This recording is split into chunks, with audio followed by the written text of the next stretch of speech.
മാന്യപ്രേക്ഷകർക്ക് നമസ്കാരം. മാലാ പാർവതി ഉൾപ്പെടെയുള്ള അമ്മയിലേക്ക് ബി.ജെ.പിയെ വലിച്ചിയച്ചിട്ടുള്ള ഓരോ ആളുകൾക്കും മാധ്യമങ്ങൾക്കുൾപ്പെടെ നല്ല ചുട്ട മറുപടിയുമായിട്ട് ബി.ജെ.പിയുടെ സംസ്ഥാന നേതാവ് രംഗത്ത് എത്തിയിട്ടുണ്ട്. പണ്ടൊക്കെ പിന്നെ എന്നായിരുന്നു, ഇപ്പൊ സ്പോട്ടിൽ തന്നെയാണ് മറുപടി വരുന്നത്. നിങ്ങൾ ഇതൊന്ന് കേട്ടു നോക്കൂ. ശ്വേതാമേനോൻ ഒരു ദേശീയവാദിയാണ് എന്ന് എനിക്കറിയാം, ഞങ്ങൾക്കറിയാം. ശ്വേതാമേനോൻ നരേന്ദ്രമോദിയുടെ ഭക്തയാണ് എന്നും അറിയാം. അതേസമയത്ത് ശ്വേതാമേനോൻ ബി.ജെ.പി അംഗമല്ല, ബി.ജെ.പിക്കാരിയല്ല. അങ്ങനെയുള്ള ഒരു വ്യക്തിയെ, ഒരു വനിതയെ ബി.ജെ.പിക്കാരിയായിട്ട് ചിത്രീകരിച്ച്, സാങ്കല്പിക ബി.ജെ.പിക്കാരിയായിട്ട് ചിത്രീകരിച്ച്, ശ്വേതാമേനോൻ അമ്മയുടെ പ്രസിഡന്റായപ്പോൾ ബി.ജെ.പി അമ്മ പിടിച്ചെടുക്കാൻ ശ്രമിക്കുന്നു എന്ന് വ്യാഖ്യാനിച്ച് അതിന്റെ പേരിൽ കഥകൾ നെയ്തുണ്ടാക്കുന്ന ഇവിടുത്തെ ഒരു കൂട്ടം മാധ്യമക്കാരോടും നിക്ഷിപ്ത താല്പര്യക്കാരായിട്ടുള്ള രാഷ്ട്രീയ താല്പര്യമുള്ള ചില സിനിമാ മേഖലയിൽ പ്രവർത്തിക്കുന്ന പ്രകൃതികളോടും ബി.ജെ.പിക്ക് പറയാനുള്ളത്, CPM-ന്റെ അരിവാൾ ചുറ്റിക നക്ഷത്രത്തിൽ MP ആയ ബഹുമാന്യനായിട്ടുള്ള നമ്മുടെ ഇന്നസെന്റ് അമ്മയുടെ പ്രസിഡന്റായപ്പോൾ ബി.ജെ.പി പറഞ്ഞില്ല അമ്മ പിടിച്ചെടുക്കാൻ CPM-കാർ വിട്ട ആളാണ് ഇദ്ദേഹം ഇന്നസെന്റ് എന്ന് ഞങ്ങൾ പറഞ്ഞില്ല. ഇന്ന് കോൺഗ്രസിന്റെ കൈപ്പത്തി ചിഹ്നത്തിൽ ജയിച്ച പിഷാരടി എന്ന് പറയുന്ന കോൺഗ്രസുകാരൻ അമ്മയുടെ പ്രസിഡന്റായി വന്നപ്പോൾ, അതിന്റെ അഡ്വോ കമ്മിറ്റിയുടെ ചുമതലക്കാരനായിട്ട് വന്നപ്പോൾ ബി.ജെ.പിയുടെ ഒരു നേതാവും പറഞ്ഞില്ല കോൺഗ്രസ് പുറംവാതിലിലൂടെ അമ്മ പിടിച്ചെടുക്കാൻ ശ്രമിക്കുന്നു എന്ന് പറഞ്ഞില്ല. ഞങ്ങൾ ഇന്നസെന്റ് പ്രസിഡന്റായപ്പോൾ CPM പിടിച്ചെടുക്കാൻ ശ്രമിക്കുന്നു എന്നും പറഞ്ഞിട്ടില്ല. അതോടൊപ്പം തന്നെ പിഷാരടി പ്രസിഡന്റായപ്പോൾ കോൺഗ്രസ് പിടിച്ചെടുക്കാൻ ശ്രമിക്കുന്നു എന്നും പറഞ്ഞിട്ടില്ല. നാളെ കോൺഗ്രസ് പ്രസിഡന്റാക്കാൻ ഉദ്ദേശിക്കുന്ന വ്യക്തിയെക്കുറിച്ചും ഞങ്ങൾ അങ്ങനെ ഒരു ആരോപണം ഉന്നയിക്കുന്നില്ല. ഞങ്ങൾ ഒരു മാന്യത പാലിച്ചിട്ടുണ്ട്. ഇവിടുത്തെ സിനിമാ മേഖലയിലുള്ള ആൾക്കാരുടെ സംഘടനയാണ്. ആ സംഘടനയ്ക്ക് എന്തെങ്കിലും പ്രശ്നങ്ങളും പ്രതിസന്ധികളും ഉണ്ടെങ്കിൽ അതിന്റെ പ്രതിവിധി കണ്ടുപിടിക്കാൻ യോഗ്യരായിട്ടുള്ള ആൾക്കാർ സിനിമാ മേഖലയിൽ തന്നെയുണ്ട്. അതിൽ ബി.ജെ.പി രാഷ്ട്രീയം കടത്തണ്ട, രാഷ്ട്രീയ ഇടപെടൽ വേണ്ട എന്ന മാന്യമായ പക്വതയുള്ള ഒരു സമീപനമാണ് ഇന്നേ വരെ കേരളത്തിലെ സിനിമാ മേഖലയിലുള്ള പ്രശ്നങ്ങളിൽ ബി.ജെ.പി അവലംബിച്ചിട്ടുള്ളത്. ആ മാന്യത സിനിമാ മേഖലയിൽ ഇരിക്കുന്ന ആൾക്കാർ പാലിക്കണമെന്നാണ് ബി.ജെ.പിക്കെതിരെ ആരോപണം ഉന്നയിക്കുന്ന സിനിമാ മുഖം മൂടി വെച്ച രാഷ്ട്രീയക്കാരോട് ഞങ്ങൾക്ക് പറയാനുള്ളത്. അതിനി ആവർത്തിക്കരുത്, അത് അവസാനിപ്പിക്കണം. വളരെ കൃത്യതയുള്ള മറുപടിയാണ് ബി.ജെ.പി മുന്നോട്ട് വെച്ചിരിക്കുന്നത്.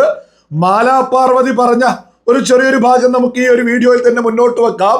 പിന്നെ മാലാ പാർവതിയൊക്കെ ആദ്യം CPM നേതാവാണ്, അത് കഴിഞ്ഞിട്ടാണല്ലോ സിനിമാ നടി എന്ന് പറയുന്നത്. കഴിഞ്ഞ തെരഞ്ഞെടുപ്പിലൊക്കെ തന്നെ നമുക്കൊക്കെ തന്നെ അറിയാവുന്നതല്ലേ.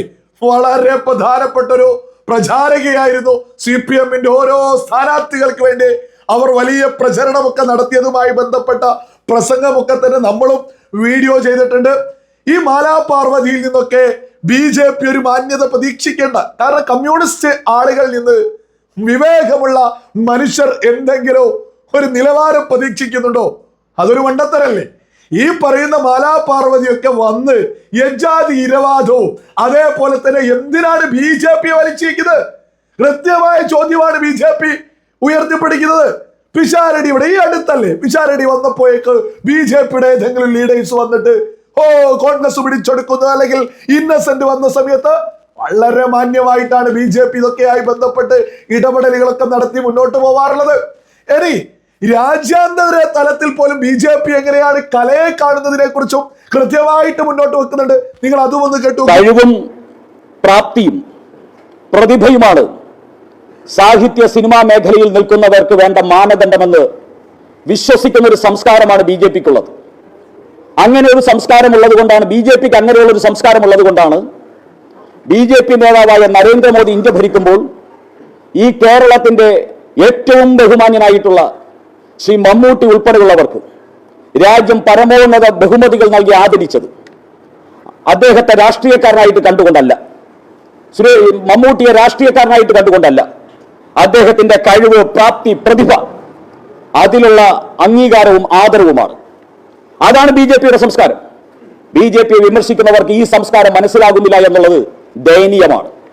അങ്ങേയറ്റം നികൃഷ്ടമായ സമീപനമാണ് ഇത്തരത്തിലുള്ള ആൾക്കാർ ഇത്തരത്തിലുള്ള അല്പബുദ്ധികളായിട്ടുള്ള ചില ആൾക്കാർ ചെയ്തുകൊണ്ടിരിക്കുന്നത് അത് അവസാനിപ്പിക്കുക. നിങ്ങൾ കേട്ടില്ലേ? എൻ്റെ ഒരു വെല്ലുവിളിയാണ് കമ്മ്യൂണിസ്റ്റുകാരോടാണ്, കോൺഗ്രസുകാരോടാണ്. BJPയുടെ ഈ സംസ്കാരം ഈ പറയുന്ന ഏതെങ്കിലും ഒരു പാർട്ടിക്കുണ്ടോ? ഇവിടെ കമ്മ്യൂണിസ്റ്റുകാരനായിട്ടുള്ള മമ്മൂട്ടിയുടെ കലയെ കണ്ട്, അദ്ദേഹത്തിന്റെ അഭിനയ മികവ് കണ്ട് രാജ്യം അദ്ദേഹത്തെ ആദരിച്ചു. ഭാരതീയ ജനതാ പാർട്ടിയെ നരേന്ദ്രമോദി സർക്കാർ ഓരോ മലയാളിയും തിരിച്ചറിയേണ്ടതാ. മമ്മൂട്ടി കമ്മ്യൂണിസ്റ്റുകാരനാണോ എന്നുള്ള ചോദ്യത്തിന് ഓരോ മലയാളിക്ക് വ്യക്തമായിട്ട് ഉത്തരല്ലേ.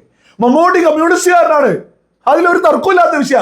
പക്ഷെ കമ്മ്യൂണിസ്റ്റ് നേതാവായിട്ടുള്ള മമ്മൂട്ടിയെ പോലും ഇവിടെ പിണറായി വിജയനും ഇവിടെ കൈരളിയൊക്കെ എങ്ങനെയാണ് മമ്മൂട്ടിയെ കൊണ്ടു നടക്കുന്നത് സകല മലയാളികൾക്കും അറിയാം. എന്നിട്ടും മമ്മൂട്ടിയെ നരേന്ദ്രമോദി സർക്കാർ ആദരിച്ചിട്ടുണ്ട്. ഈ അടുത്ത് പോലും വലിയ അവാർഡുകൾ അദ്ദേഹത്തിന് ലഭിച്ചിട്ടുണ്ട്. ഇനി ഇവിടെ കോൺഗ്രസ് ഭരിക്കുന്ന സമയത്ത്, ഇപ്പൊ UDF ആണല്ലോ ഭരിക്കുന്നത്, കഴിഞ്ഞ 10 വർഷം കമ്മ്യൂണിസ്റ്റ് ആയിരുന്നല്ലോ, ഇടതുപക്ഷമായിരുന്നല്ലോ കേരളം ഭരിച്ച്. എന്നിട്ട് ഏതെങ്കിലും BJP അനുഭാവിയുള്ള മികവുള്ള ഏതെങ്കിലും മേഖലയിലുള്ള ഏതെങ്കിലും ഒരാളെങ്കിലും കമ്മ്യൂണിസ്റ്റ് സർക്കാരോ ഈ പറയുന്ന UDF സർക്കാരോ എന്നെങ്കിലും BJP അനുഭാവിയായിട്ടുള്ള മികവുള്ള ഒരാളെ ആദരിച്ചിട്ടുണ്ടോ? ഒരിക്കലും ആദരിച്ചിട്ടില്ല. BJP എന്ന് പറഞ്ഞുകൊണ്ട് അതിന്റെ പേരിൽ മാറ്റി നിർത്താനല്ലേ നിരന്തരം UDF-ഉം LDF-ഉം ഇവിടെ ശ്രമിക്കാറുള്ളത്. ഇപ്പൊ അമ്മയിൽ പോലും എന്താണ് നടക്കുന്നത്? എത്ര നെറികേടാണ് മാലാപാർവതി പോലും ഈ രംഗത്തെത്തി അനാവശ്യമായിട്ട് BJP-യെ വലിച്ചേക്കുന്നത്. BJP അങ്ങനെ ചെയ്തോ, ഇങ്ങനെ ചെയ്തോ, ഇന്ന നേതാവോ, ഇന്ന പണമോ എന്നൊക്കെ പറയാൻ മാലാപാർവതി പറയുന്നത് നിങ്ങളൊന്ന് വിട്ടു. ഒന്നാമത്തെ കാര്യം, ഒരു മൾട്ടിനാഷണൽ കമ്പനിയിൽ നിന്നും ശ്വേതയുടെ വിശ്വാസ്യതയിൽ കൊണ്ടുവരുമെന്ന് പറയുന്നത് മറ്റൊരു പ്രധാനപ്പെട്ട രാഷ്ട്രീയ പാർട്ടിയുടെ സംസ്ഥാന നേതാവാണ്. ഞങ്ങളുടെ അറിവിൽ അവർ അമ്മയുടെ മെമ്പറല്ല. അവർക്ക് അമ്മയുമായിട്ട് എന്താണ് ബന്ധം എന്ന് ഞങ്ങൾക്കറിയില്ല. ഞങ്ങൾക്ക് മൾട്ടിനാഷണൽ കമ്പനിയുടെ 15 കോടി രൂപ ആവശ്യമില്ല എന്നതാണ് ഞങ്ങളുടെ പ്രധാനപ്പെട്ട ഒരു കാര്യം. ഇത് സംസ്ഥാന നേതാവാണ്, മുൻ കൗൺസിലറാണ് ശ്രീമതി പത്മജ എന്നാണ് ഞാൻ മനസ്സിലാക്കുന്നത്. നിങ്ങൾ കേട്ടില്ലേ? BJP നേതാവാണോ? അതെ, BJP നേതാവാണ്, മുൻ കൗൺസിലറാണ്. ഇവരെപ്പോഴൊക്കെയോ ഈ മാധ്യമങ്ങളോട് ഓരോ സമയത്തും എന്തോ 2 കോടിയുടെ കണക്കൊക്കെ വിളിച്ചു വരുന്നുണ്ട്. എന്തിനാണ് ഈ വിഷയത്തിൽ BJP വലിച്ചേക്കുന്നത്? വല്ല ആവശ്യമുണ്ടോ? എന്തിനാണ് ഇവിടെ ഈ ഇടതുപക്ഷ നേതാക്കന്മാരുടെ ഒരു കോപ്പിലെ ഐഡിയ എന്ന് പറയാം, എല്ലാത്തിനും ഈ ഒരു ടച്ച് കൊണ്ടുവരാൻ BJP എന്തോ എന്നൊക്കെ പറഞ്ഞ് അത് അംഗീകരിച്ച കേരള ജനതയൊക്കെ മാറി. മലയാളികൾ വിവേകത്തോടു കൂടി ചിന്തിച്ചു തുടങ്ങി. അതിന്റെ കൃത്യമായ റിസൾട്ടാ 3 MLA-മാർ അടുത്തതിൽ 103-ലേക്ക് എത്തുമ്പോ ഇവർക്കൊക്കെ ഒരു ബോധം വെക്കും എന്നുള്ളതാണ് യാഥാർത്ഥ്യം. മലയാളികളൊക്കെ കൃത്യമായിട്ട് തിരിച്ചറിഞ്ഞു തുടങ്ങിയിട്ടുണ്ട്. ഈ ഇടതുപക്ഷവും കോൺഗ്രസ് ഒക്കെ എന്തിനും BJP എന്നൊക്കെ പറഞ്ഞ് ആ ഭയപ്പെടുത്തൽ പൊളിറ്റിക്സ് ഒക്കെ വിവേകത്തോടെ മലയാളികൾ തിരിച്ചറിഞ്ഞു തുടങ്ങി. ഇനി മറ്റൊരു പൊളിറ്റിക്സ് ഉണ്ട്, CPM നേതാക്കന്മാരുടെ പ്രധാനപ്പെട്ടത്. നിങ്ങൾ അങ്ങോട്ടും. പക്ഷേ ഇവിടെ ഇതിന്റെ അജണ്ടകൾ നടപ്പിലാക്കാൻ ശ്രമിക്കുമ്പോൾ അത് ഞങ്ങൾ എതിർക്കും. അത് ചോദ്യം ചെയ്യുന്ന ഒരാളായിരുന്നു അൻസിബ എന്ന മുസ്ലിം നാമധാരിയായ വ്യക്തിയെ വർഗീയവാദിയാക്കി, ജിഹാദിയാക്കി അവിടെ നിന്ന് ഓടിക്കാനുള്ള ശ്രമമാണ് അവിടെ നടന്നുകൊണ്ടിരുന്നത്. നിങ്ങൾ കേട്ടില്ലേ? ഇടതുപക്ഷ നേതാക്കന്മാരുടെ സ്ഥിരം ഏർപ്പാടാ ഇരവാദം, പ്രത്യേകിച്ച് മുസ്ലിം മതമൊക്കെയായി ബന്ധപ്പെട്ട് ഉയർത്തും ഇരവാദം. കമ്മ്യൂണിസ്റ്റ് നേതാവാണ്, ഇത് അവരുടെ പിന്നാലെ ഉണ്ടാവും. ഇതൊക്കെ ഇനി ആളുകൾ അംഗീകരിക്കൂ? ഓരോ മലയാളിയും ഒന്ന് ചിന്തിച്ചു, എന്തിനാണ് ഈ അമ്മയിലേക്കൊക്കെ മതത്തേക്ക് വലിച്ചേച്ച് അങ്ങനെ വിളിച്ചു ഇങ്ങനെ വിളിച്ചു ഇരവാദം ഇതൊക്കെ മലയാളികൾ പുച്ഛിച്ചു തള്ളില്ലേ? പോലീസ് നേരിട്ട് കേസെടുത്തു. ഇതൊക്കെ ആയി ബന്ധപ്പെട്ട് എന്ത് തെളിവാണ്? ഇതിങ്ങനെ വിളിച്ചു പറയാ എന്നല്ലാതെ എന്ത് തെളിവാണുള്ളത്? എപ്പോഴും ഇത്തരം ആളുകൾ ഈ CPM നേതാക്കന്മാർ അത് സിനിമയിലാണെങ്കിലും എവിടെയാണെങ്കിലും ഈ ഇരവാദമായിട്ട് എത്ര കാലം മുന്നോട്ട് പോകും? രാജ്യത്ത് ഇപ്പൊ ഈ പറയുന്ന കമ്മ്യൂണിസ്റ്റ് ഒക്കെ ഉപ്പ് വെച്ച കലം പോലെ തകർന്ന് തരിപ്പടായി. ഈ ഒരു വിഷയം കൊണ്ടാ. ഇല്ലാത്തത് ഇങ്ങനെ പറഞ്ഞു നടുകല്ലേ. സകലത്തിനും BJP-യെ കുറ്റം പറഞ്ഞു, BJP ഇതൊക്കെ ഇനി മലയാളികൾ പുച്ഛിച്ച് തള്ളൂ. പിന്നെ പറഞ്ഞല്ലോ, പണം വാങ്ങുന്നതൊക്കെയായി ബന്ധപ്പെട്ട് ഞാൻ ആ ഒരു ഭാഗം കൂടി എടുത്ത് മുന്നോട്ട് വെക്കാം. ഞങ്ങൾക്ക് വേണ്ട എന്നൊക്കെ പറയാൻ മാലാപാർവതി ആരാ? അമ്മയുടെ പ്രസിഡന്റ് ശ്വേതാമേനോൻ പറയുന്നത് ഞാനൊന്ന് വായിച്ചേൽപ്പിക്കാം. അമ്മയിലുള്ള മിക്കവരും ഫീൽഡ് ഔട്ട് ആയവരാണ്, ഇവർക്കൊന്നും സിനിമയില്ല എന്ന് പറഞ്ഞ് ഞങ്ങളുടെ സംഘടനയെ പലരും സോഷ്യൽ മീഡിയയിൽ കളിയാക്കുന്നത് ഞാൻ കണ്ടിട്ടുണ്ട്. എന്നാൽ ഞാനൊരു കാര്യം തുറന്നു പറയട്ടെ, അതൊരു സത്യമാണ്. സ്ഥിര വരുമാനമില്ലാതെ ജീവിക്കുന്ന ഒത്തിരി കലാകാരന്മാർ അമ്മയിലുണ്ട്. ആരുടെയെങ്കിലും മുന്നിൽ കൈ നീട്ടാതെ ജീവിക്കാനും മരുന്ന് വാങ്ങാനും ഒരു നേരത്തെ ആഹാരം കണ്ടെത്താനോ അവർക്ക് കൈത്താങ്ങാവുക എന്നതാണ് അമ്മയുടെ സ്ഥാപിത ലക്ഷ്യം. ഇതിനുള്ള പണം കണ്ടെത്താൻ വേണ്ടിയാണ് ലാലേട്ടനും അമ്മുക്കയും മറ്റ് സ്റ്റാർ വാല്യൂ ഉള്ള താരങ്ങളും അവരുടെ സമയവും അധ്വാനവും ചിലവഴിച്ച് അമ്മയുടെ സ്പോൺസേർഡ് പ്രോഗ്രാമുകളിൽ പങ്കെടുക്കുന്നത്. ആ പണം തരുന്നത് ഹിന്ദുവാണോ, മുസ്ലിമാണോ, ക്രിസ്ത്യാനിയാണോ, അമ്പലമാണോ, പള്ളിയാണോ, അംബാനിയാണോ, അദാനിയാണോ എന്നൊന്നും ഞങ്ങൾ ഒരിക്കലും നോക്കിയിട്ടില്ല. സഹായിക്കാൻ മുന്നോട്ട് വരുന്ന എല്ലാവരെയും ഞങ്ങൾ ഒരേ മനസ്സോടെയാണ് സ്വീകരിച്ചിട്ടുള്ളത്. പക്ഷെ അമ്മയുടെ അംഗങ്ങൾക്ക് അവകാശപ്പെട്ട ഫണ്ട് അവരുടെ ചികിത്സയ്ക്കും മരുന്നിനും ക്ഷേമ പ്രവർത്തനങ്ങൾക്കുമായി മാറ്റിവെച്ചിരുന്ന ഫണ്ടിൽ ചില കുറ്റാരോപിതർ മുമ്പ് നടത്തിയ സാമ്പത്തിക തിരിമറികൾ ഞാൻ കണ്ടെത്തി. ആ കാര്യങ്ങൾ ഞാൻ ചോദ്യം ചെയ്യാൻ തുടങ്ങിയപ്പോൾ മുതലാണ് എന്നെ അവർ അപമാനിക്കാൻ ശ്രമിച്ചത്. ജനറൽ ബോഡി മീറ്റിംഗിൽ എന്നെ കയ്യേറ്റം ചെയ്യാൻ വരെ ശ്രമിച്ചു. ആ സാഹചര്യത്തിലാണ് ഞാൻ അമ്മയിൽ നിന്ന് പിന്മാറുന്നതിനെ പറ്റി ചിന്തിച്ചത്. ഒരു സാധാരണ സ്ത്രീക്ക് മലയാള സിനിമയിലെ ആ പവർ ഗ്രൂപ്പിനെ ഒരിക്കലും ഒറ്റയ്ക്ക് നേരിടാൻ ആവില്ല എന്നത് ഞാൻ അമ്മ പ്രസിഡന്റായി മത്സരിച്ച അന്നു മുതൽ ഇന്ന് വരെ ഞാൻ നേരിട്ട ആക്രമണങ്ങളുടെ ലിസ്റ്റ് നോക്കിയാൽ മനസ്സിലാകും. എന്തിന് ലാലേട്ടൻ വരെ അമ്മയുടെ പ്രസിഡന്റ് സ്ഥാനം രാജിവെച്ച് പോയില്ലേ? ഈ കുറ്റാരോപിതർ ചെയ്യുന്ന തിരിമറികൾക്കും തട്ടിപ്പുകൾക്കും എന്തിന് ചീത്തപ്പേര് കേൾക്കണം എന്ന് ലാലേട്ടൻ വരെ ചിന്തിച്ചില്ലേ?